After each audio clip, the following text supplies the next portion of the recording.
afternoon, welcome. This is Waec, year 2020 English Objective Past Question, question number 66. And the instruction to this question says, shows the word or group of words that best complete this sentence. And question number 66 start with dash. Dash are often quite caring. Dash are often quite caring. A. Mother-in-law. B. Mother-in-laws. The law takes an S. The option C. Mothers-in-law. Mother takes an S and law takes an S too. Then option D. Mothers-in-law. Yeah, in option D, mother takes an S and then the law does not. So option D, mother takes an S. Then this is what we call compound noun. Compound plural noun. So compound plural noun in the sense that we are looking at two nouns, mother and law, but in an expression.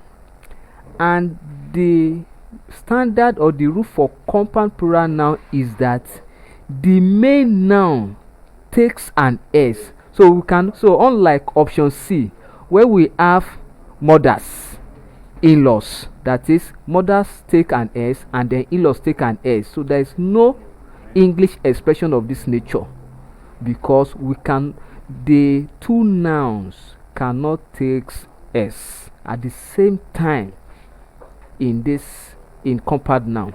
So by rule of compound noun is that the main noun takes an S. Then the question here is that which of these is the main noun?